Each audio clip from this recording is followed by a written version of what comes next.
கருணாநிதி வந்து சுயசரிதை எழுதியிருக்கார். அதில் வந்து நான் முதல் ரயிலில் போகும்போது திருட்டு ரயிலில் தான் போனேன்னு. அந்த ரயிலில் திருட்டு ரயிலில் போனப்போ அதில் ஒரு டிடிஆர் போயிருப்பான்ல, அந்த டிடிஆர் அன்னைக்கே இந்த ஆளை பிடிச்சி கீழே இறக்கி விட்டுருந்தானா தமிழ்நாடு இவ்வளவு நாசமாக போயிருக்காது. அந்த ஆளை தேடிட்டு இருக்கிறேன், அந்த ஆள் சிக்க மாட்டாங்கிறது எனக்கு நல்லா தெரியும். அவ்வளவு ஏங்க எம்ஜிஆர் கருணாநிதி தமிழ்நாட்டை ஆண்டவர் தானே, எம்ஜிஆர் தமிழ்நாட்டை ஆண்டாரு. ஒரே ஒரு சின்ன சிறப்பு சொல்றேன். கருணாநிதி ஆட்சியில் இருக்கும்போது மழை வரல, உடனே பொம்பளைகள் என்ன சொல்றாங்க, இந்த ஆள் வந்தாவே மழை வராதியா, இந்த நாய் வந்தாவே மழை வராது. எம்ஜிஆர் ஆட்சியில் இருக்காங்க, யாரு கருணாநிதி ஆட்சியில் இருக்கா, மழை வரலன்னா இந்த ஆள் வந்தாவே மழை வராதுன்னு. எம்ஜிஆர் ஆட்சியில் இருக்காரு, மழை வரலன்னா எம்ஜிஆர் என்ன பண்ணுவாரு? நீ செஞ்ச பாவமும் அவர் செஞ்ச புண்ணியமும் எங்க நிக்குது? அவங்களும் பொதுமக்கள் தானே, இவங்களும் பொதுமக்கள் தானே.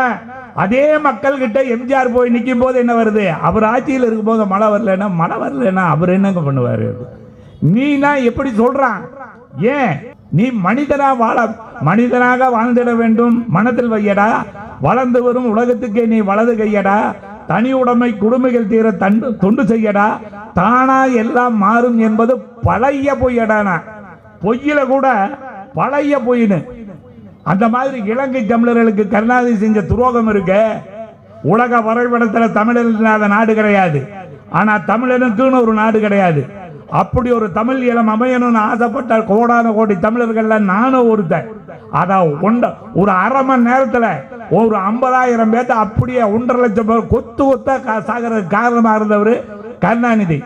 நம்ம டைரக்டரு பாரதி ராஜா ஒரு நாள் சொன்னார், கருணாநிதி இலங்கை தமிழர்களுக்காக செய்வார் அப்படின்னார். நான் சொன்ன செய்ய மாட்டார்னு சொன்னேன். கருணாநிதி செய்ய மாட்டாரியா இலங்கை தமிழர்களுக்குன்னு? என்ன அப்படி சொல்றான்னு பாரதி ராஜா சொல்றார் கருணாநிதியை பத்தி. அவர் ஒரு எழுத்தாளர் ஐயா அப்படின்னா. நான் சொன்னேன், பாத்திரத்துக்கு பேர் அடிக்கிறவனை எல்லாம் எழுத்தாளன்னு சொல்லாதீங்க. பாத்திரத்துக்கு பேர் அடிக்கிறவன் வேற, எழுத்தாளன் வேற. பாத்திரத்துக்கு பேர் அடிக்கிறவனை எல்லாம் நீங்க எழுத்தாளன்னு சொல்லிடுவீங்களா? சொல்ல முடியாது.